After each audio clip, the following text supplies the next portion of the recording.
দাঁড়াও দাঁড়াও, যারা আচার খেতে পছন্দ করো আজকের রেসিপিটা একদম তাদের জন্য বেস্ট।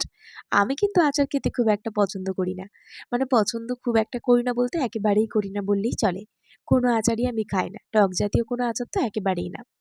তো চলো আজ তোমাদের সাথে আমলকির আচার শেয়ার করবো। সেটা আজ এই প্রথমবার একটা জিনিস বানাচ্ছি যেটা আমি খেতে পছন্দ করি না, বাট বাড়ির সবাই খেতে পছন্দ করে, তাই তাদের জন্য। তো প্রথমে আমলকিগুলোকে ভালো করে সেদ্ধ করে নেব। সেদ্ধ করার আগে কিন্তু ৪-৫টা এরকম ছোটো ছোটো করে দাগ দিয়ে দিতে হবে, মানে কেটে নিতে হবে। আমলকি ছাড়ানোর জন্য বা শুকনো করার জন্য যেভাবে কাটি ওভাবে একদম না কেটে জাস্ট ৪টা করে ওরকম দাগ দিয়ে দিলেই হবে। দেখো আমি যেভাবে ছাড়িয়ে নিচ্ছি ঠিক ওভাবেই কেটেছিলাম, আমি কাটার ভিডিওটা তোমাদের সাথে শেয়ার করতে পারিনি। তো এখন আমি সেদ্ধ করে নামিয়ে নিয়েছি। এবার ঠান্ডা করে মানে এটাকে ছাড়িয়ে নেব, মানে বীজটাকে আলাদা করে দেবো। দেখো ঠিক যেভাবে কেটেছিলাম সেভাবে কিন্তু কোষকোষ ছেড়ে যাচ্ছে। একটা আমলকিকে 4 থেকে 5টা আমি কাটার দাগ দিয়ে দিয়েছিলাম, আর ঠিক সেই জায়গা থেকে কিন্তু আমলকিগুলো কোষকোষ হয়ে ছেড়ে যাচ্ছে। এভাবে সব আমলকিগুলোকে ছাড়িয়ে নিয়েছি। তোমরা যারা আচার খেতে পছন্দ করো তারা কিন্তু একবার হলেও আমলকির আচার এভাবে বানিয়ে স্টোর করতে পারো। আমলকি আমাদের হেয়ারের জন্য খুবই ভালো। তোমরা যারা আমলকি কাঁচা বা আমলকি জুস খেতে পছন্দ করো না তারা এইভাবেও কিন্তু আমলকি খেতে পারো। এটা কিন্তু একেবারে হেলদিভাবে বানানো। তো সমস্ত আমলকিগুলোকে দেখো কোষ ছাড়িয়ে নিয়েছি। তো চলো এবার এর আর বাদবাকিটা করে নিই। এবার আমি গ্যাসে একটা কড়াই বসিয়ে দিয়েছি। কড়াইতে অল্পখানি একটু রিফাইন্ড তেল দিয়েছি।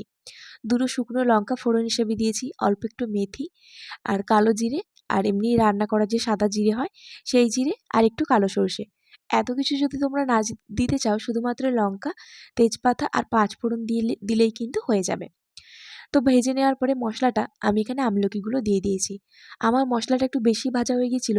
লক্ষ্য রাখবে মশলাটা যাতে চুঁয়ে মানে কি বলবো একদম বেশি চুঁয়ে না যায়, তাহলে কিন্তু আচারটা তেতো লাগবে।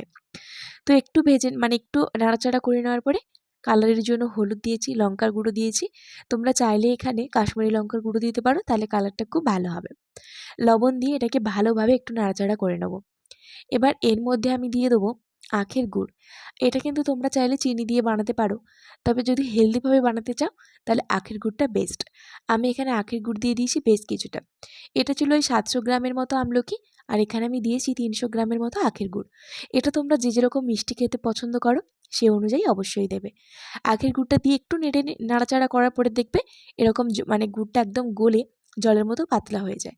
তারপরে এটাকে ততক্ষণ পর্যন্ত ফুটিয়ে নিতে হবে যতক্ষণ এটা ঘন হয়ে যায়, আর একটা আঠা আঠা ভাব যতক্ষণ না পর্যন্ত আসছে।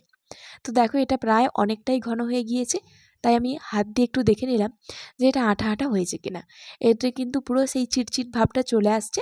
এবার এটাকে নামিয়ে ঠান্ডা করে জারের মধ্যে রেখে দেবো। বেশ কিছুদিন কিন্তু স্টোর করা যায়।